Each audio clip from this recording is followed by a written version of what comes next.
The Christmas Party Murder is also known as And Four to Go. It was written in 1957. Nero Wolfe and Archie Goodwin get into an argument over their plans for Friday. Archie says he's going to a Christmas party with his fiancee, Margot Dickey. He pulls out a marriage certificate to prove they're going to be married.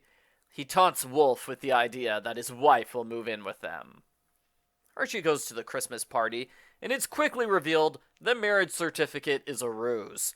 Margot wanted it in order to force a marriage proposal out of her boss and boyfriend, Kurt Botwell. Threatening to marry someone else is not a very romantic way to secure a proposal, but Margot says it worked perfectly.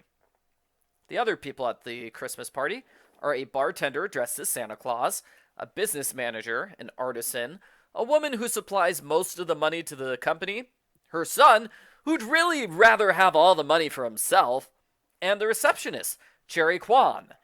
Cherry is Asian. And wow, this story is racist when it comes to her character. The racism ruins the story. Archie makes mean-spirited jokes about the fact that she's Asian. It's like watching a train wreck in slow motion. Archie, just shut up! The boss shares a toast, everybody has a drink, and the boss immediately dies from cyanide poisoning. The man disguised as Santa Claus flees the scene, leaving his disguise behind. Archie cares more about the marriage certificate, which makes no sense to me. Someone was just killed. You can worry about your practical jokes later, Archie. He searches the victim's trash can, but he can't find the certificate inside.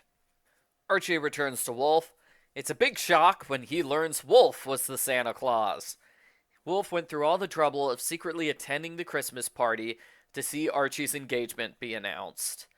Archie is touched that Wolfe cares so much about him. But Wolfe and Archie aren't comfortable with having actual feelings about other people, so they go out of their way to avoid the topic. Cherry Quon arrives. She knows Nero Wolfe was the Santa Claus at the party, and she openly tries to blackmail him over it. She'll keep his secret if he helps get Margot arrested for the murder. Cherry is sure that Margot's guilty because she recently broke up with the victim. Yes, the victim dumped her. That's almost the opposite of agreeing to marry her. Wolfe makes a scheme to capture the killer. Archie spends a lot of time wondering what the plan could be. Part of the plan is tricking everybody into coming into Wolfe's apartment at the exact same time, so he could have a big audience when he exposes the killer.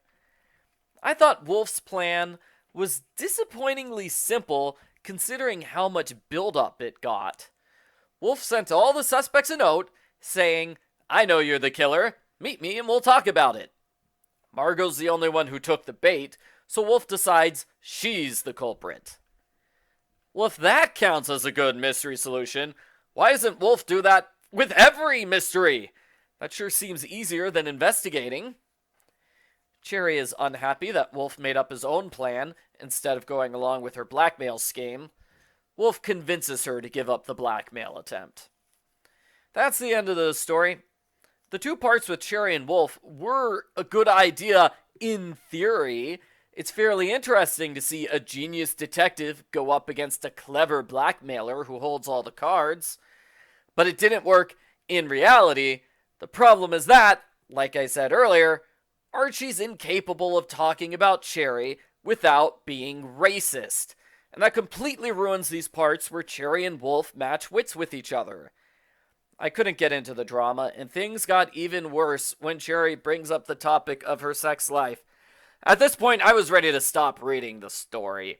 Sometimes bad mysteries can be saved by a good ending, but in this case, the mystery solution's not good enough to redeem it. I give this story a thumbs down.